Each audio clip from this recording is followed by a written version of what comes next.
बिस्मिल्लाहिर्रहमानिर्रहीम। अस्सलाम वालेकुम नाज़रीन। आज़ाद जम्मू एंड कश्मीर के जो इलेक्शन है 2021 उसके ऊपर हम स्पेशल ट्रांसमिशन करते हैं और हमारी कोशिश है कि जो टोटल 45 जितने भी हलके हैं उन पर हम नज़र दौड़ाएँ और तमाम डिवीजन्स पे बात करें, तमाम उम्मीदवारों पे बात करें। लेकिन कभी कभी टाइम जो है वो शॉर्ट होता है तो इसलिए हम उस तरह शायद बात मुकम्मल नहीं कर सकते। आज हम बात करेंगे आज़ाद जम्मू एंड कश्मीर के जो डिवीज़न है, पौंछ डिवीज़न के ज़िला सदनौती की, और वहाँ के जो 2 हलके हैं और उसमें तकरीबन 19 उम्मीदवार पीटीआई के प्लेटफॉर्म से जिन्होंने टिकट लेने के लिए दरख्वास्त दे रखी है। और फिर पीपल्स पार्टी के उम्मीदवार कौन है, नून लीग वहाँ पे क्या पोजीशन है, मुस्लिम कॉन्फ्रेंस के जो है वो उम्मीदवार क्या कहते हैं, इस पे बात करेंगे। मेरे साथ मौजूद हैं ज़ीशान कुरैशी साहब, और वो क्योंकि इलेक्शन के हवाले से इस मुकम्मल जो है वो आपके सामने रखेंगे कि इस वक्त ग्राउंड पे क्या सूरत हाल है। वैसे तो बहुत सी बातें होती हैं लेकिन ग्राउंड पे सूरत हाल क्या है। और कल एक सरप्राइज़ भी हुआ आपके सामने, एक जो मुजफ्फराबाद में, उस पर हम लेटर ऑन बात करेंगे। लेकिन सबसे पहले मुझे बताइएगा जी, हल्का जो 1 है, अगर हम बात करें सदनौती का, पलंदरी का, तो उसमें 15 उम्मीदवार मैदान में हैं। तो वो 15 उम्मीदवार कौन कौन से हैं? फिर हल्का 2 में 4 हैं, लेकिन 15 उम्मीदवार कौन कौन से हैं? उनमें से अगर हम बात करें, ज़रा लोग ये जानना चाहते हैं कि तहरीक इंसाफ का टिकट किसको मिलने के चांसेस है, उसमें हम बात करेंगे जनाब। पहले 3 नंबर पे जो आपको लग रहा है इस वक्त डाउन पोजीशन, और पीपल्स पार्टी का, नून लीग का, मुस्लिम कॉन्फ्रेंस का, किसके साथ उनका मुकाबला है? बिस्मिल्लाहिर्रहमानिर्रहीम। नवीद साहब बहुत शुक्रिया। ये जो पुंछ का पहला ज़िला है पलंदरी सदनौती, इसके 2 हलके हैं, LA-23 और LA-24। जो LA-23 है, इसमें ये जो पलंदरी का मरकज़ी जो है ना वो शहर है, इसमें शामिल है। ये सिटी भी शामिल है उसका, और उसके मज़ाफ़ात के मंग का इलाका और दीगर इलाके हैं। इस हलके से 15 उम्मीदवार जो है ना टिकट के उम्मीदवार हैं, और उसमें से जो सबसे ज़्यादा अगर हम नाम लें तो सरदार मोहम्मद हुसैन खान साहब हैं, सरदार इफ्ताज़ खान साहब हैं, सरदार बाबर रज़ाक खान साहब हैं, सरदार अमजद अकबर साहब हैं, शाहिद महमूद साहब हैं, सरदार शाहिद महमूद साहब हैं, मोहम्मद अतीक सखावत हैं, आमिर नवाज़ हैं, सरदार अतीक सखावत एडवोकेट हैं, ये अलग से हैं, खोला खान साहिबा हैं, मेजर अमजद रफ़ीक साहब हैं, सरदार नज़ीर अहमद हैं, सुमेरा साजिद सिद्दीकी हैं, मिसिस शमशाद अजीज़ साहिबा हैं, और कर्नल रिटायर्ड सरदार ज़फ़ीर अकबर साहब हैं। सही। ये 15 उम्मीदवार हैं इस वक्त पलंदरी शहर का जो हल्का है और मज़ाफ़ात का LA-23।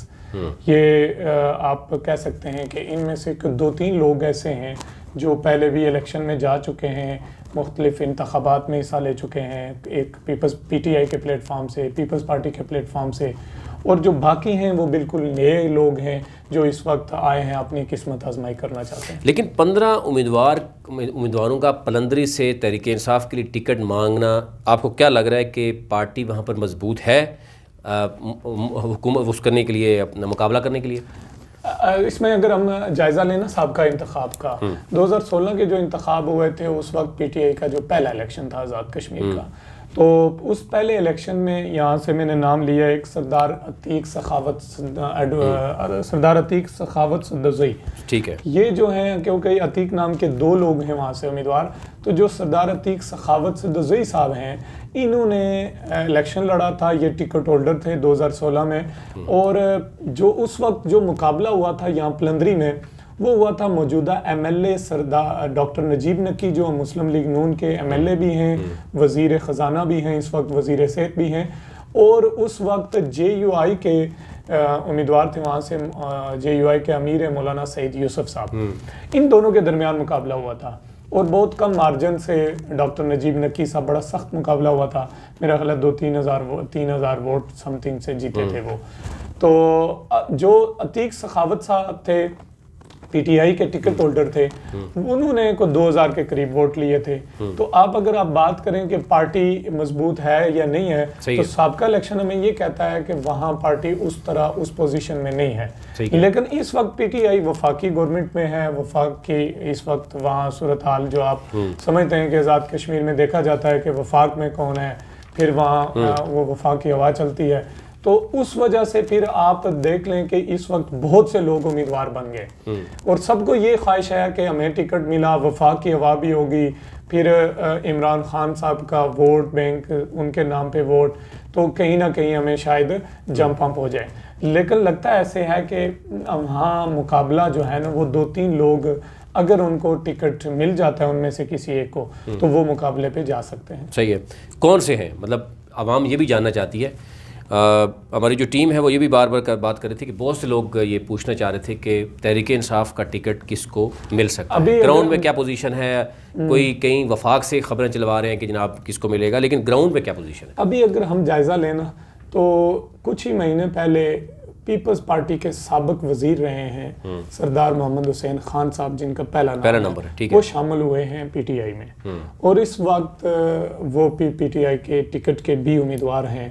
वो इस वक्त वहाँ जो पलंदरी का हल्का है उसमें सबसे उम्र रसीदा तरीन उम्मीदवार हैं, ठीक है। और वो आप ये कहना कि जो इस वक्त एमएलए हैं डॉक्टर नजीब नकी, उनको अगर किसी ने 2 बार शिकस्त दी है तो वो सरदार मोहम्मद हुसैन साहब ने ही दी है, ठीक है। एक बार 90 में उन्होंने शिकस्त दी है, फिर 2001 में उन्होंने शिकस्त दी। 90 में वो राजा मुमताज़ हुसैन राठौर मरहूम वज़ीर आज़म रहे, उनकी काबीना के मेंबर भी रहे, तो वो साबिक वजीर भी हैं।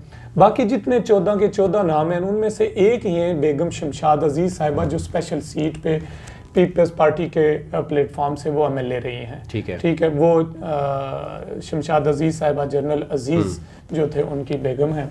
तो अभी अगर आप देखें तो वो मेरा ख्याल है कि सरदार हुसैन मोहम्मद हुसैन इस वक्त सबसे फेवरेट हैं, ठीक है, इस वजह से कि अपनी सियासी जो पुरानी बैकग्राउंड है उस बुनियाद पर तजर्बे की, और आप समझें कि जो बात की जाती है कि इलेक्टेबल्स के तो उसमें दूसरे और तीसरे नंबर पे कौन लग रहा है? आप देखें ना तो पीपल्स पार्टी से ही शामिल हुए हैं मेजर अमजद रफीक साहब। मेजर अमजद रफीक साहब भी एक ऐसे बैकग्राउंड से तल्लुक़ रखते हैं कि उनका फौजी बैकग्राउंड भी है, यानी उनके वालिद साहब भी मेजर रहे हैं, फिर उनका एक अलकाए अकीदत भी है, वो एक मतलब दरबार से तल्लुक़ रखते हैं, एक सजादा नशीन भी है, उनके भाई भी उनके वालिद साहब भी रहे हैं।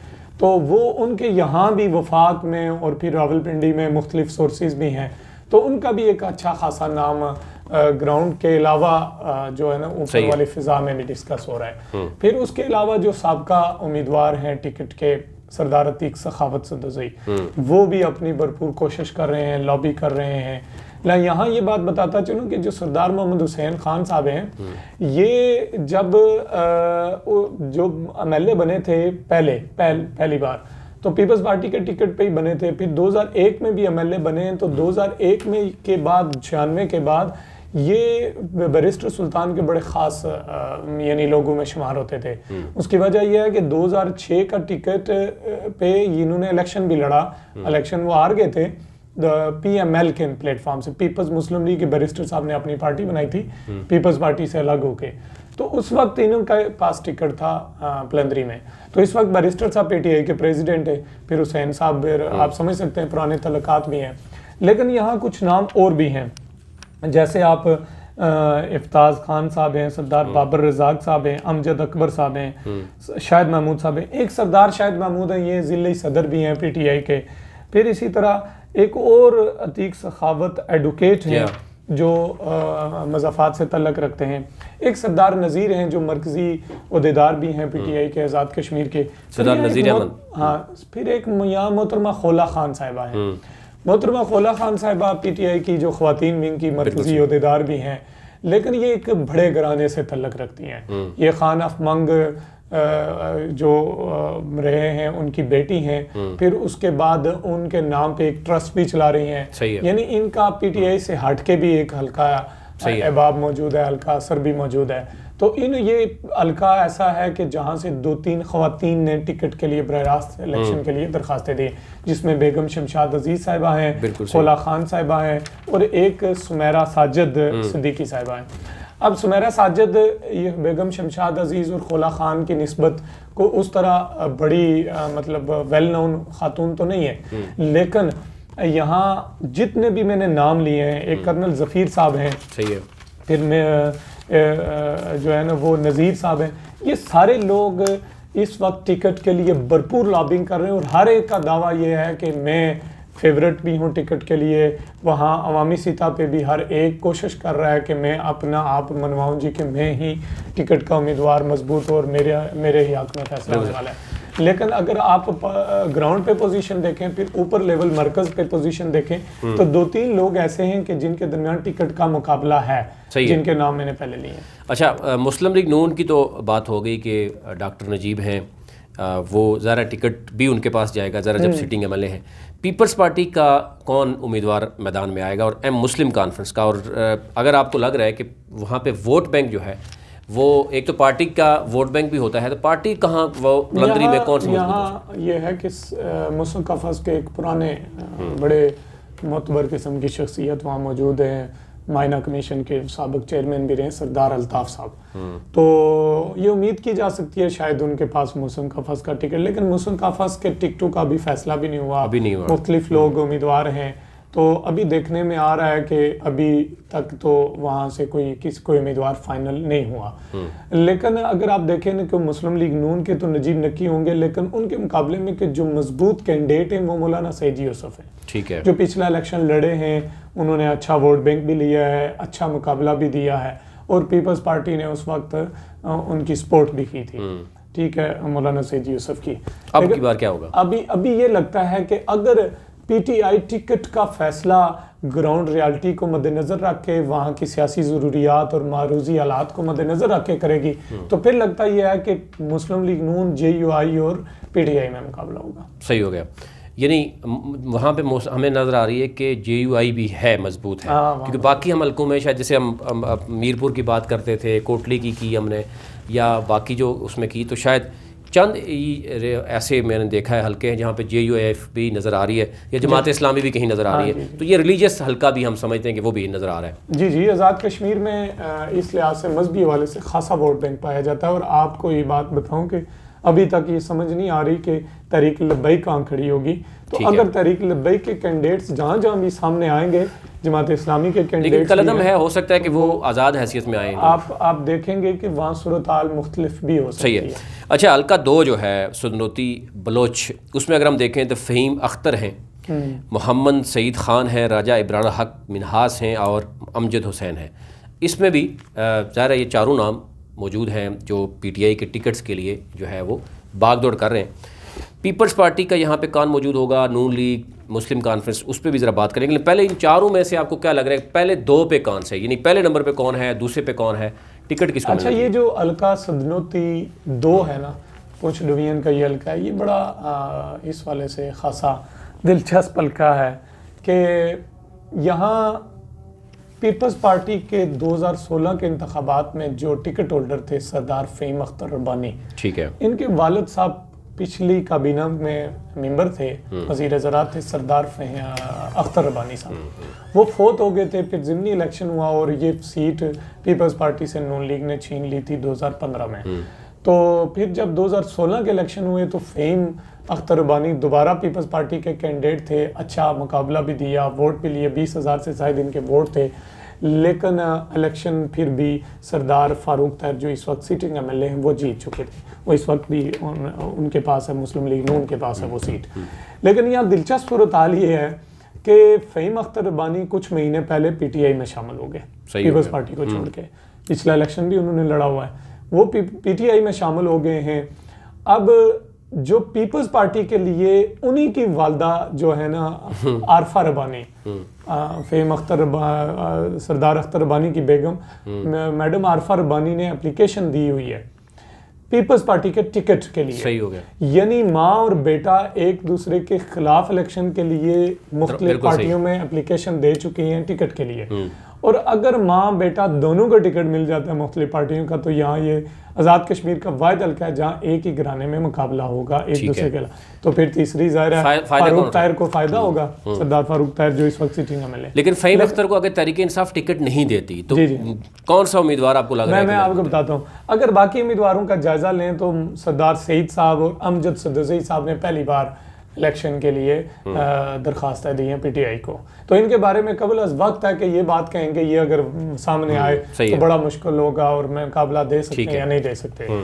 लेकिन ये लॉबी तो कर रहे हैं टिकट के लिए। लेकिन एक नाम ऐसा है, राजा इब्रार उल हक मिन्हाज साहब। ये पिछले इलेक्शन में इनके पास टिकट था, 2016 के इलेक्शन में ये इंतखाबात लड़ चुके हैं पीटीआई के टिकट पे, और 2016 के इंतखाबात में इन्होंने को 1500 के करीब वोट लिए थे। ठीक है। तो अगर हम ये कहें कि इनके पास दोबारा टिकट आए तो ये उस तरह को भरपूर मुकाबला दे सकते हैं, ये कबल अज़ वक्त है। ठीक है। लेकिन दावा इन सारे कैंडिडेट्स का है कि अगर हमें टिकट मिला तो हम जो है ना वो किस्मत आजमाई भी करेंगे और हम जो है ना ऐसा रिजल्ट लेकिन देंगे। कौन सा ऐसा उम्मीदवार है जो पीपल्स पार्टी या नून लीग या मुस्लिम कॉन्फ्रेंस से जो पीपल पार्टी है उसका मुकाबला कर सके, यानी मैं इस ग्राउंड पे वक्त तक आप मजबूत है? देखें ना तो फ़हीम अख्तर रब्बानी ने साबित किया है ना जी, पिछला इलेक्शन लड़के 20,000 से ज्यादा वोट लेके तो उसने साबित किया कि तो वो अभी इन 4 उम्मीदवारों में सबसे मजबूत तो फ़हीम अख्तर रब्बानी है। लेकिन बाकियों का दावा भी है वोट बैंक पीपल्स पार्टी का था, वो पीटीआई में किस हद तक जाए? पीपल्स पार्टी से अगर उनकी वालदा इलेक्शन लड़ती है तो आपको लग रहा है कि वो भी वोट लेने में कामयाब हो सकेगा? बार दिलचस्प और ताली होगी। यहाँ असल में आप देखें ना, यहाँ बरादरियों का बड़ा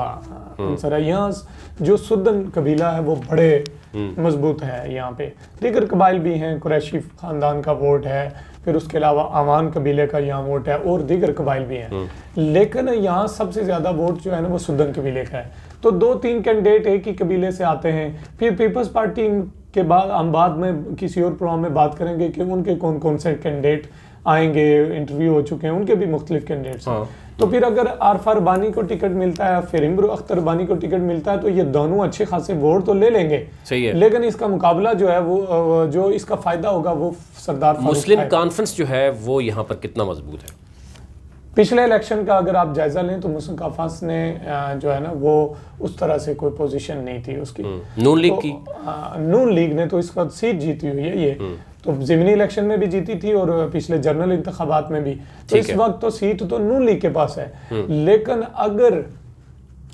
अगर अपसेट उस सूरत में हो सकता है कि पीटीआई टिकट का फैसला कैसे करती है और फ़हीम अख्तर रब्बानी और उनके घर में कुछ सूरत हाल मैनेज हो जाती है, उनका फैमिली, उनका कबीला, उनका खानदान, हल्का का वोट बैंक जो सरदार अख्तर रब्बानी का वोट बैंक था, जो उनके लोग थे, वो बैठते हैं और इनके दरमियान अगर माँ बेटे के दरमियान अंडरस्टैंडिंग हो जाती है तो कोई एक कैंडिडेट आता है तो फिर लगता है ऐसे है कि ये अपसेट कर सकते हैं। ठीक हो गया जी नाज़रीन। एक आज जो 2 हलकों पे हमने बात की है, सदनोती 1 और 2, और इसके 19 उम्मीदवार हैं जो तहरीक इंसाफ के टिकट के उम्मीदवार हैं और वो वेट कर रहे हैं। ईद के बाद ये फ़ैसला होना है।